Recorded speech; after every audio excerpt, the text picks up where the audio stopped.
Hablaremos de Simón el Mago, que era un señor que hacía milagros. Simón el Mago nació en Gipta, en Samaria, era samaritano, aproximadamente en la misma época que Cristo. Para predisponernos en su contra, los oscuros redactores de los Hechos de los Apóstoles hacen notar la idea desmesurada de que Simón pretendía ser una emanación directa y verdadera de Dios en la tierra. Le disputaba a Jesús la condición de auténtico Mesías y decía tener poderes aún más notables que los del Cristo. Andaba por ahí diciendo, no tengo unos poderes mucho más notables que el Cristo, etc. Lo curioso es que ningún inciso niega tales poderes en los Hechos de los Apóstoles. La sola objeción que se le hace es la de atribuir sus milagros a la magia y a la hechicería.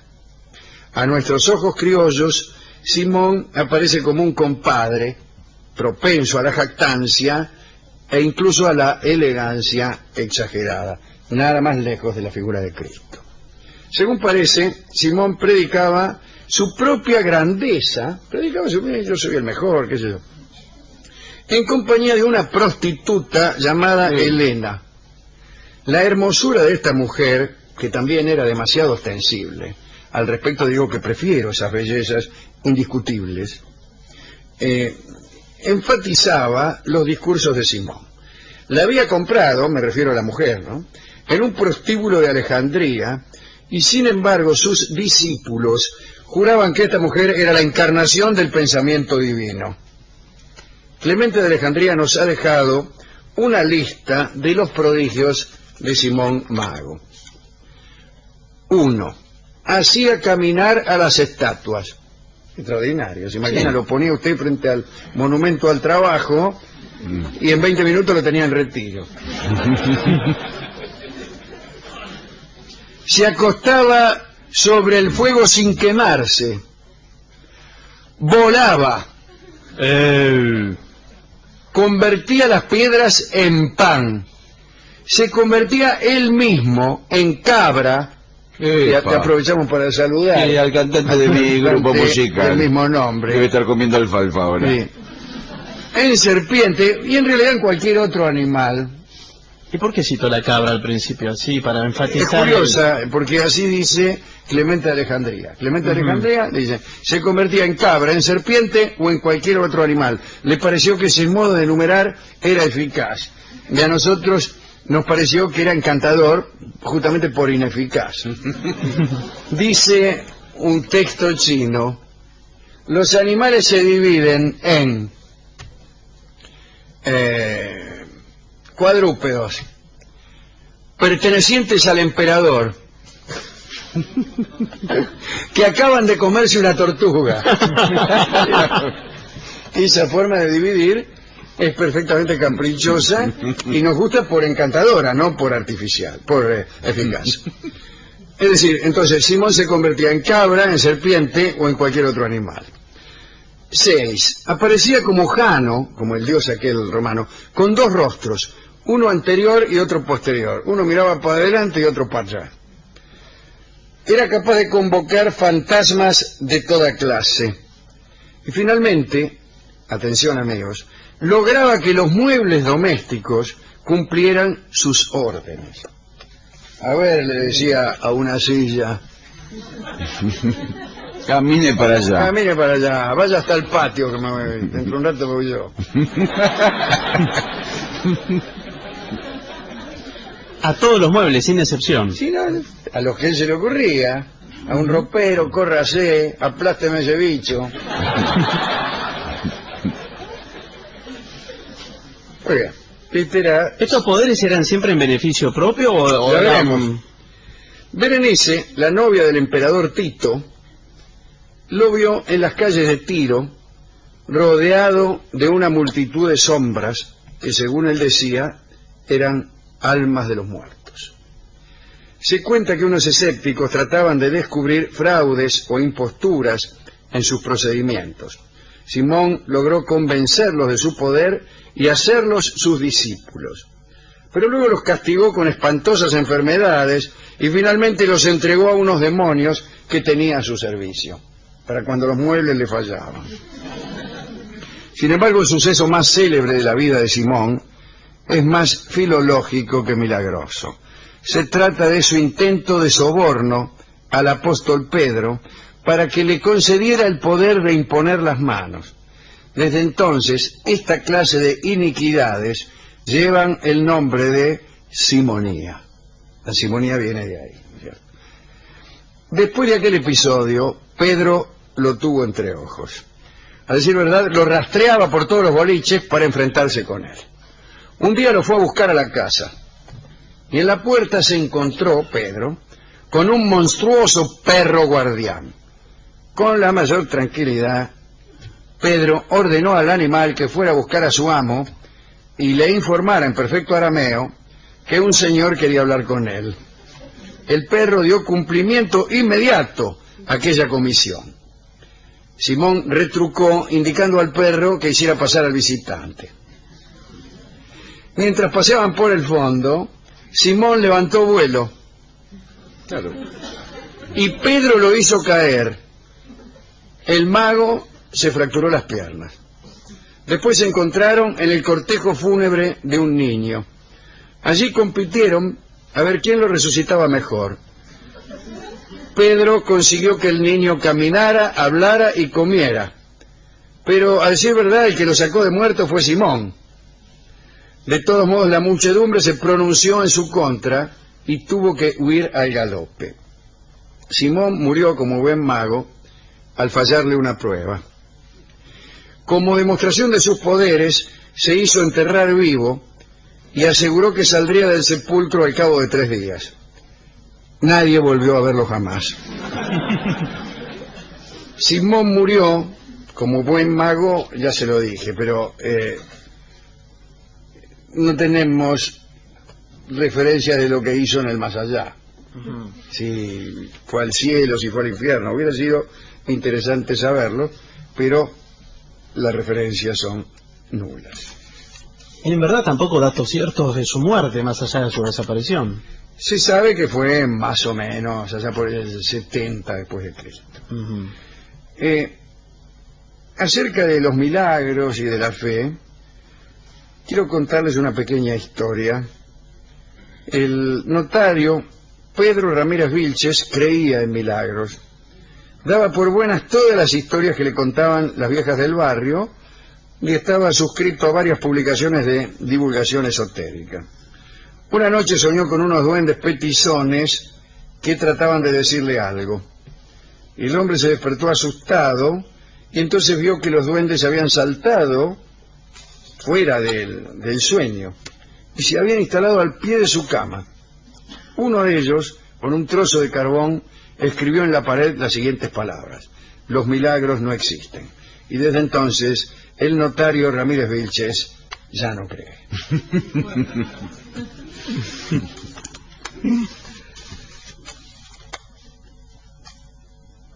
A veces uno se lamenta de no poder creer y echa la culpa a los cronistas. Y hay un texto que dice: oh tiempos negligentes y perezosos, oh cronistas sin rigor ni curiosidad, oh papeles extraviados, oh bibliotecas incendiadas y relatos tergiversados. ¿Dónde están los detalles de aquellos sucesos? ¿Cómo se llamaba el chico resucitado? ¿En qué calle vivía Simón? ¿Qué escribanos dieron fe de sus vuelos? ¿Por qué los que deseamos creer somos espantados por la estupidez y la torpeza? ¿A quién dedicar esta historia de Simón Mago? A los que han querido creer. A Søren Kierkegaard, a don Miguel de Unamuno, que han querido creer, que han ansiado la fe, y han deplorado también a quienes con tanta torpeza querían convencerlos, que lograban el efecto contrario. Hemos buscado en nuestra discoteca al menos un tango que tuviera que ver con ese entrevero entre Pedro y Simón, que se tenían bronca acá entre nosotros, ¿no? No hay tango. encontramos uno. ¿Cómo? Uno que glosa el triunfo de Pedro, ¿no? Que lo Sí. hizo caer, que lo hizo quedar mal ante la multitud, etcétera, etcétera. Y el tango se llama Lo que vos te mereces. Y si lo merecías por compadrón. Porque una cosa es hacer milagros, fenómeno. Pero ya, compadrón no, ¿vio? Claro, encima darse corte con él. Ya se eso corte es con, ay, espectacular. mirá los milagros que hago, ¿qué te crees, loco? Eso es lo que le reventó a Pedro. Y va a cantar Jorge Vidal, este tango, que ha disimulado su carácter religioso con una historia que se ha construido, que no tiene nada que ver con esta. Pero la verdad es que el autor quiso hablar de cómo Pedro prevaleció con sus poderes sobre el compadrito de Simón. Cierto, es Sí, para verdad. mí es así. Después el tipo armó una historia de un tipo que vuelve, encuentra una mina. Mentira. Ah, Mentira, eso para quedar bien con el comisario. además es un acto de fe.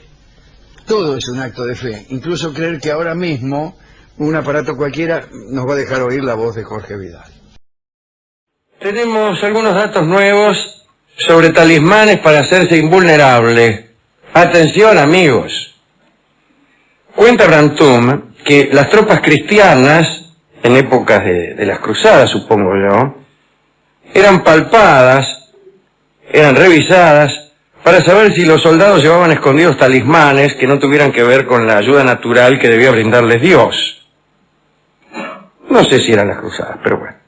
Brantôme dice que su tío, el señor de la Chastagneraille, fue palpado antes de ir a luchar y que se ofendió muchísimo y retó a duelo al que lo revisaba porque no confiaba en él, en su fe y en su brazo para la guerra. Es decir, se suponía que si un tipo tenía un talismán, de los muchos que se repartían por ahí, era porque no tenía confianza ni en sus fuerzas ni en Dios, que era el único que podía proteger.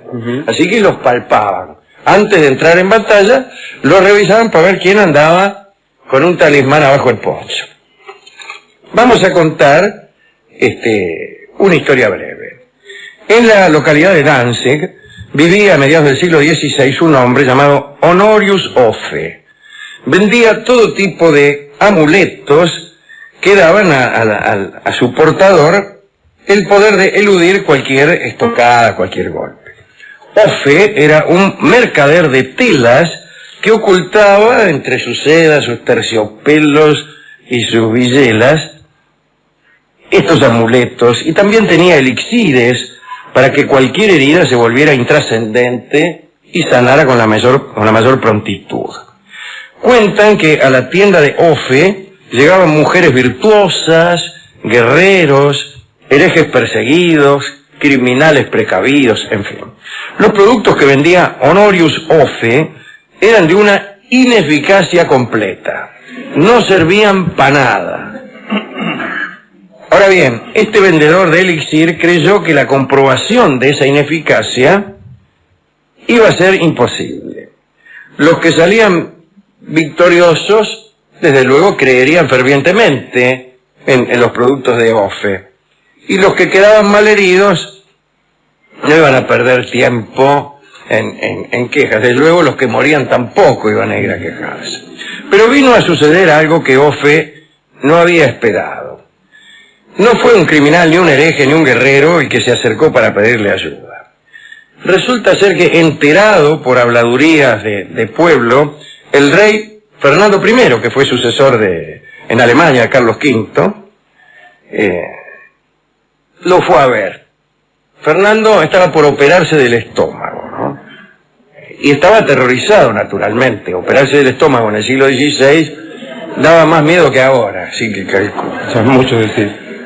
Y entonces Fernando le pidió a Honorius Offe un licor para no percibir los dolores de una operación que, calcule, en aquel entonces debía ser tremenda. Honorius Offe no tuvo otra alternativa que entregar un elixir, que desde luego no dio el menor resultado. Fernando I, que padeció todos los horrores de la operación, inmediatamente cuando pudo hacerlo, apresó a Offe y lo mandó al potro. lo mandó a darle tormento. Se le ofrecieron incluso, antes de atormentarlo, a Ofe, sus propios productos para evitar los dolores, y él ni siquiera los aceptó.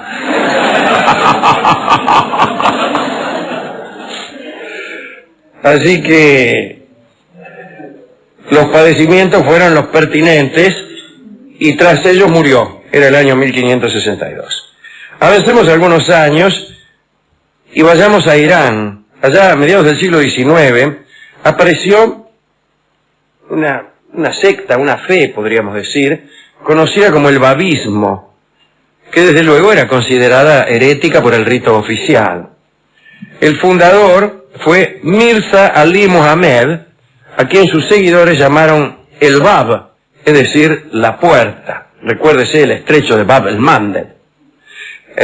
Mirza decía que él encarnaba la puerta entre el aquí y el más allá. Viajó a la Meca y anunció la inminente llegada de un ser de luz, encarnación divina. El Bab era el mensajero, una especie de profeta del futuro imán al-Mahdi, el Mesías escondido, cuyo advenimiento esperaban los chiitas. Al Shah de Persia no le gustó nada ese presagio. El señalamiento de un Mesías venidero podía causarle perturbaciones. Y empezó a perseguirlo. El Bab fue acusado de herejía y detenido por la Canaveri. Sin mostrar ningún temor, Mirza Ali Muhammad, es decir, el Bab, dijo a sus seguidores e incluso a sus carceleros que era invulnerable, pura piedra divina y coraza impenetrable del Mahdi venidero. Eso le dijo a los carceleros muy fresco. El Shah entonces decretó la ejecución de Mirza, que tuvo lugar el 9 de julio de 1850 en Tabriz. Y sucedió un milagro que no cambió la historia porque hubieran sido necesarios dos. Un par de soldados se encargaron de ejecutar sentencia. Los soldados ataron al Bab, al profeta, junto con uno de sus jóvenes discípulos, cara a cara. Los ataron ahí. Y abrieron fuego. Y el Bab no resultó ni siquiera herido, y el discípulo tampoco. Los soldados que habían efectuado los disparos retrocedieron espantados y convertidos al babismo. El Bab rezaba jactancioso, como diciendo: ¿visto? ¿No les he dicho acaso que soy invulnerable? Pura piedra impenetrable del Mahdi venidero. Antes de que los súbditos de Persia se enteraran de aquel prodigio y se convirtieran masivamente, el funcionario encargado de la ejecución, que era un escéptico, de esos que usted no lo convence ni a patadas, revisó el estado de las armas con que habían sido efectuados los disparos. Y con toda malicia, vio cómo son los escépticos, son los que no creen, comprobó que los cañones estaban vencidos y que los disparos se habían ido a parar a cualquier parte. El Bab, ante esta declaración que hizo en voz alta el funcionario escéptico, gritó que los cañones habían sido vencidos por Dios. Lo que siguió fue el horror. Se reunió un regimiento de 30 soldados que se instaló a 2 pasos de los herejes. El hombre que ordenó los disparos le sugirió a el Bab que rogara que se perjudicaran 30 fusiles. El Bab respondió que un solo milagro ya había sido suficiente para solidificar la creencia. Muy bien. Y ciertamente no hubo otro milagro, Ya con las primeras balas alcanzó. En realidad el babismo se sostuvo, porque creyeron que un milagro, yo creo también eso, un milagro basta para comprobar nada menos que la posibilidad del milagro, de algún milagro. Parece que un tal Hussain Ali Nuri declaró que era aquel cuya venida había sido anunciada por el Bab, inmediatamente después de aquel episodio, y adoptó entonces el nombre de Baha Allah, el esplendor de Dios. Otro día contaremos lo que sucedió con él, que es el sucesor. Ahora estamos con invulnerables y la última historia es China. Xiao Wang fue el cuarto emperador de la antigua dinastía Zhou en la China. Vivió entre el año 1052 y el 1002 a.C. Un mago de su corte le dijo a Xiao Wang, cuando era un niño, que había conseguido volverlo invulnerable. Niño, eres, gracias a mí, invulnerable, le dijo el mago. Xiao Wang vivió contento, hasta que un día, en un paseo por los campos, se clavó una espina en el pie. Le dolió y sangró. Xiao Wang vivió triste el resto de sus años, sabiéndose engañado, sabiéndose vulnerable y sabiéndose mortal. Bella historia. Muy linda.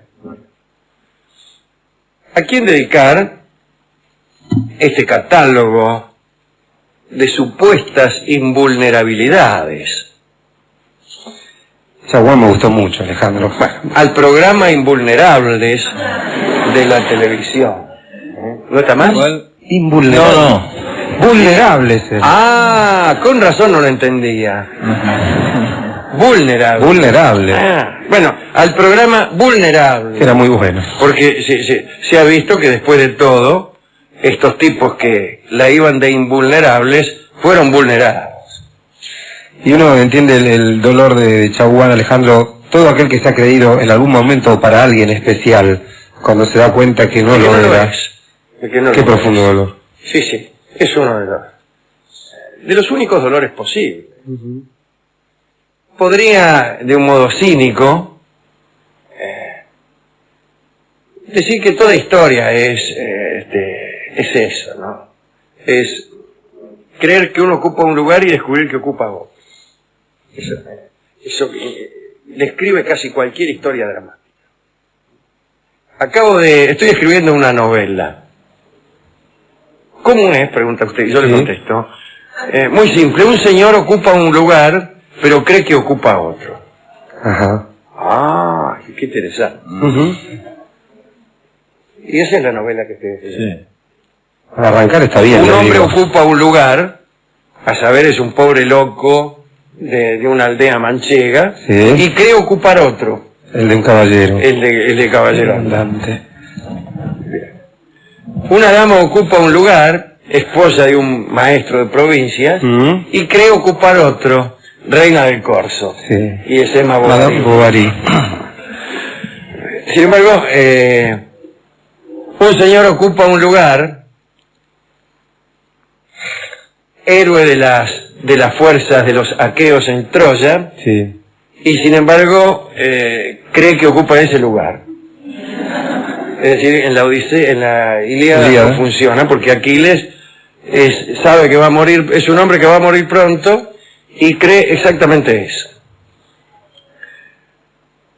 Bien, así que todo lo que se ha dicho es absolutamente falso. Es decir, creíamos ocupar un lugar, a saber, el de un señor que inventa una teoría, y ocupamos otro, a saber, el de un señor que no ha inventado ninguna teoría funcional. De todos modos, nuestra dedicatoria está reservada a los que ocupan un lugar creyendo ocupar otro. Personas que ni siquiera se sentirán aludidas por esta dedicatoria.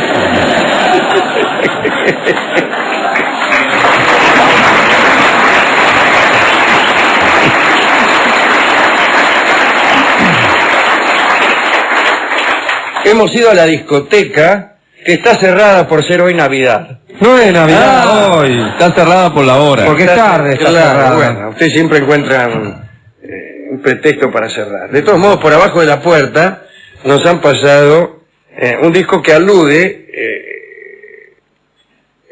a los sufrimientos de los que son incinerados, por ejemplo, sin que talismán alguno venga a ayudar. A fuego lento se llama. Claro, ¿no? y está interpretado por el famoso Octeto Buenos Aires. Escúchenlo porque es un octeto interesante. Lo forman Astor Piazzolla y Leopoldo Federico en bandoneones, Atilio Stampone en piano, Enrique Francini en violín, Hugo Baralis en violín, Horacio Malvicino en guitarra, don José Bragato en cello y Juan Basalo en bajo. Adelante, muchachos.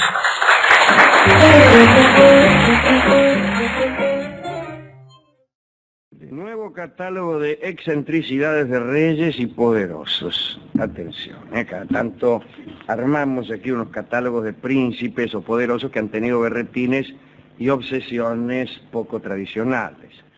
Y hemos dicho ya que una manía, cuando es la de un poderoso, pierde su inocencia para pasar a ser en muchos casos un peligro. Entre los pequeños descubrimientos de este programa figura el de haber señalado el peligro de un príncipe determinista, un príncipe peor que determinista, fatalista. Una idea que muy sencilla, que se nos ocurrió porque alguien, un príncipe, es decir, alguien que regía los destinos de una nación, dijo una vez que nadie moría en las vísperas y que había una visión fatalista de su parte, lo cual me alarmó muchísimo, toda vez que justamente que un príncipe, un rey, un presidente, crea que todo está escrito y va a ocurrir por mucho que hagamos algo, es un verdadero peligro, imagínese usted, ¿no? ¿Para qué vamos a hacer algo si de todos modos moriremos? Entonces, están en riesgo las barreras de los ferrocarriles, los semáforos, la jubilación. ¿Para qué se va a jubilar uno si Dios proveerá? Y en general todos los planes que impliquen alguna previsión. Y además se diluyen las responsabilidades. Naturalmente, si todo está escrito, dice el príncipe fatalista, si todo está escrito, incluso esto que estoy haciendo ahora, es preferible que un príncipe crea en el libre albedrío, aunque más no sea para que haga. Bien, hablemos del duque de Kent, más allá de estas consideraciones, que vivió entre 1767 y 1820. Vamos, era el papá de la reina Victoria, nada menos, el duque de Kent. Este duque vivió una vida esplendorosa en base a deberlo todo, nunca agarpaba las cuentas, ¿no? Merced a ese sistema, montó una residencia originalísima en Inglaterra, llena de aparatos mecánicos, maniquíes, muñecos animados, cajas de música y otros 1000 artificios que acreditaban su afición a todo lo que fuera espectacular. Tenía, por ejemplo, una banda de música que tocaba todo el tiempo, de modo que había permanentes relevos en aquella orquesta. Ni un solo minuto dejaba de tocar. La ausencia de música lo desesperaba al duque de Kent. Y estaban los músicos tocando todo el tiempo. Imagínense la guita que se gastaba en el sindicato. Pero de lo que más hablaremos es de su rigor, vamos a llamarlo así. El duque de Kent era muy riguroso. En su jardín no podía haber una sola hoja caída en el suelo.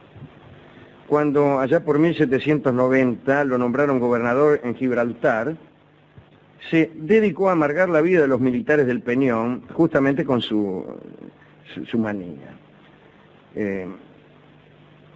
Cualquier mancha en la bota de uno de sus subalternos, el más leve descuido en el uniforme era castigado con mucho rigor.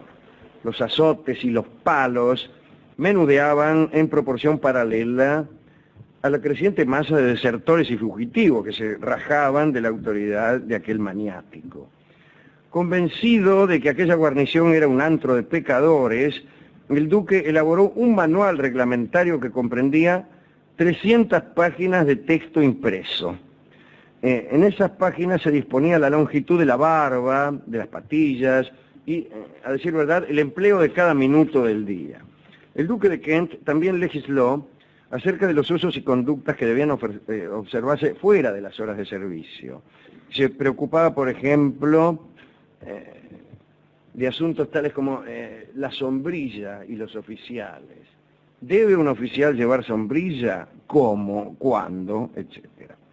No menos celoso se mostró del buen orden y austeridad en las tabernas de Gibraltar. En la mayoría de ellas se bebía solo lo que el duque autorizaba, que en realidad era una pésima cerveza en cuya fabricación él iba prendido. En el año 1803 terminó el rigor del duque de Kent en Gibraltar, cuando prohibió los festejos de Nochebuena. Allí se armó un motín y finalmente el duque fue expulsado de la colonia y regresó a Inglaterra. Figuras tan ávidas por el orden no han escaseado en la realeza moderna. El rey Gustavo IV de Suecia fue un ejemplo. De niño había estado sometido a un régimen de terrible austeridad, ¿no? Métase uno, baño frío, azotes y lecturas de la Biblia. Cuando fue adulto se propuso devolverle la misma medicina a todo el mundo. Así, en cuanto se casó con la princesa Federica de Baden, allá a fines del siglo XVIII, la llevó enérgicamente a su cuarto en la noche de bodas. Una vez allí, la sentó en una silla, le hizo leer el primer libro de Esther, que está en la Biblia y que trata de las obligaciones de la esposa, y le dijo a los gritos que ya podía prepararse si se atrevía a vulnerar aquellas normas en lo más mínimo. Las noches siguientes fueron todavía peores, ¿no?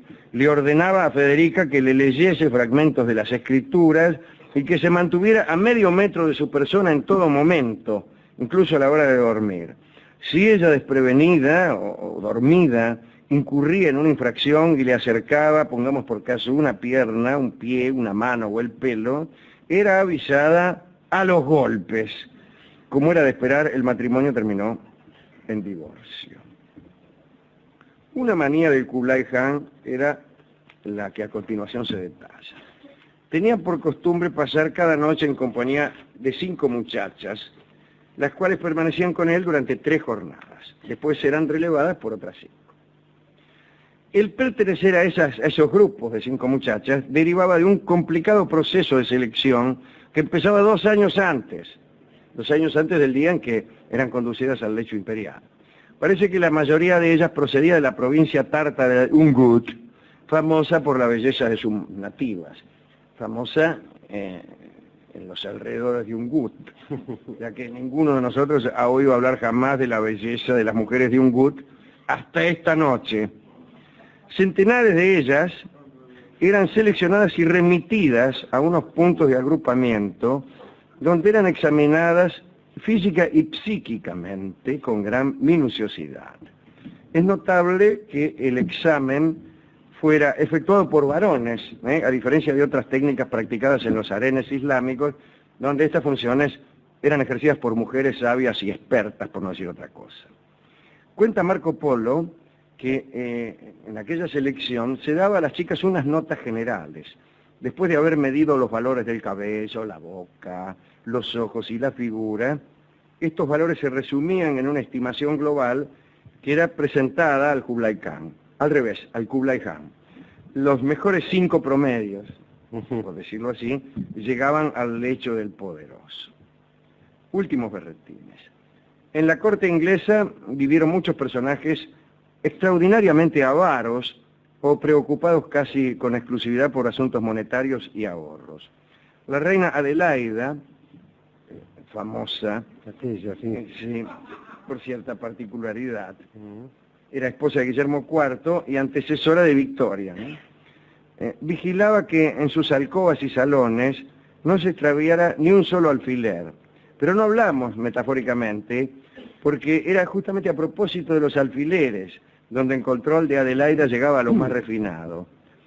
Todos los que estaban en las almohadillas debían retornar a ellas una vez usados, ser colocados en su sitio exacto y con la misma inclinación. Y si faltaba algún alfiler, toda la corte se veía obligada a ponerse en 4 patas, como un paciente del doctor Barragán, y buscar por las alfombras hasta que apareciera. El mismo celo por la posesión inspiró algunos años más tarde a la reina María, la mujer de Jorge V, que se volvió una desesperada coleccionista de objetos curiosos o de arte. Cuentan que María no vacilaba en ejercer la más apremiante de las coacciones para que le regalaran lo que a ella le apetecía. Lo primero que hacía era elogiar lo que le gustaba con pegajosa insistencia. A veces, cuando el dueño o la dueña de aquel objeto resistía este agobio, recibía después una carta donde la reina le ofrecía comprar el objeto adulado.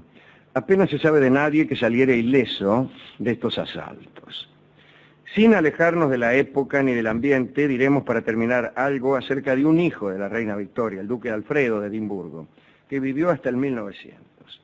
Su avidez por el dinero era tal que fue el primero de los personajes públicos que cobró por acercar a personas que se desesperaban por conocer a un príncipe, por acercarse en realidad, ¿no? Estableció una tarifa.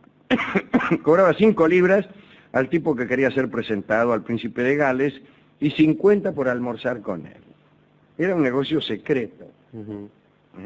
Alfredo le decía a su hermano, el príncipe de Gales, que recibiera a determinado personaje al cual le inventaba un cargo, pero no decía que cobraba por eso. Y el príncipe de Gales tenía su día abrumado de esas visitas que organizaba Alfredo solo para ganarse unos mangos. Último detalle, cuando el príncipe de Gales no podía, Alfredo cobraba 3 libras por dejarse saludar él mismo. Fantástico, ¿eh? Bueno, este fue el último de los poderosos extravagantes que hemos señalado en el día de hoy. ¿A quién dedicar esto? Sino a las víctimas de estos poderosos, a las víctimas del duque de Kent. Los pobres músicos estaban todo el día. No solo los músicos, peor, los de Gibraltar, que iban de cana en cana. Los del Kublai Khan no, pero la reina Adelaida, gente grande buscando un alfiler en 4 patas, y la otra que quería que le regalaran todo, y este que cobraba por hacerse saludar. Todas las víctimas de esas personas merecen nuestro saludo. Hemos buscado en la discoteca, o mejor dicho, impresionados por estas escuadras de 5 muchachas que eran rigurosamente seleccionadas para complacer al Kublai Khan, y pensando en aquellas noches que duraban en verdad 3 jornadas, con 5 enamoradas, hemos seleccionado el tango Qué Noche, que va a tocar para nosotros don Roberto Grela. Adelante.